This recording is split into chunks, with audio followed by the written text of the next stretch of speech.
दुनिया वाले लोग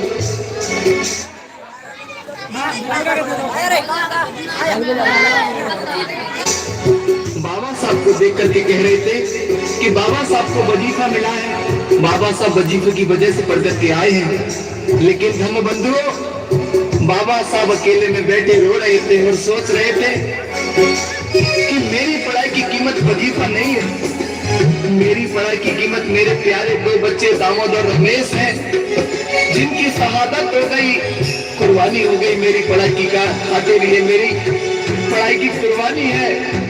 धर्म बंधु, सुनिए आगे का जिक्र क्या होता है। धीमे धीमे वक्त बदलता है।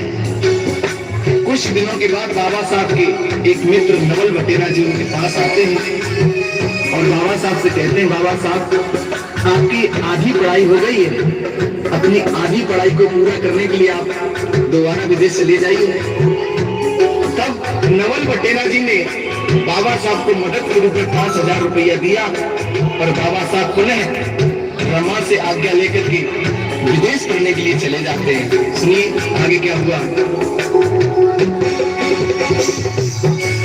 जाने के बाद बाबा घर बेटी का जन्म हुआ है,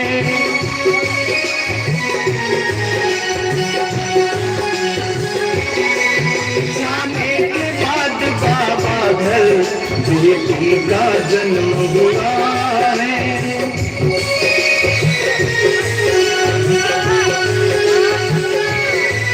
बाबा को मिली सूचना तब इंदु नाम रखा है।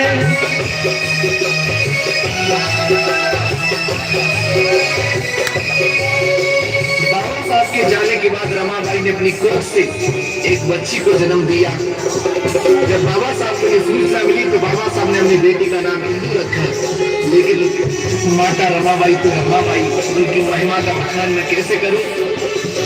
आज अपने परिवार को चलाने के लिए बेचारी मुंबई की गलियों में जाती हैं, गोबर इकट्ठा करती हैं, मुखले बनाती हैं और सुखाने के बाद सिर पर रख करके मुंबई की गलियों में बेचती हैं, तब गुजारा करती है। सुनिएगा।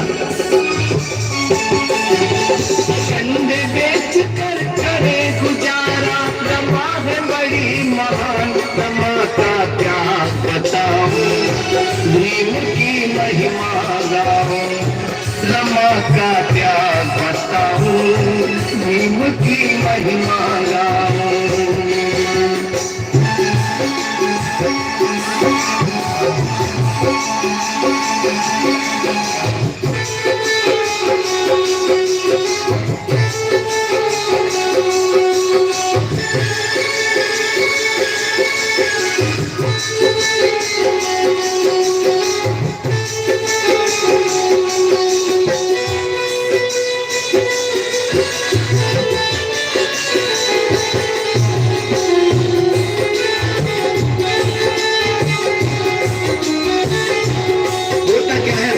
एक दिन का जिक्र,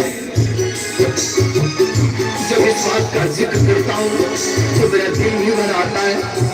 आप भी अपने दिल को संभाल करके सुनिएगा। वाह भाभी, आज अमेज़न से क्या खरीदा? एक दिन का जिक्र बता रहा हूँ। कंधों को बेच घर लौटी तो बाबा का पत्र मिला है,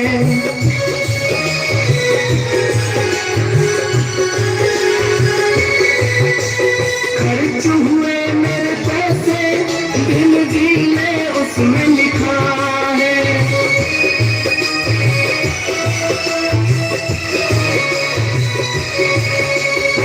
रमाबाई दिन करने बेच के लौटी थी, तभी उन्हें घर बाबा साहब का पत्र मिला। और वक्त की बात, उन दिनों रमा की छोटी बेटी इंदु बीमार हो गई थी। उसी समय बाबा साहब का जब पत्र मिला तो रमा ने खोल करके पत्र को पढ़ा। उसमें लिखा था,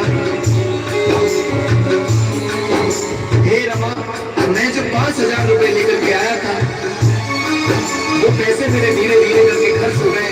मेरी पढ़ाई में अभी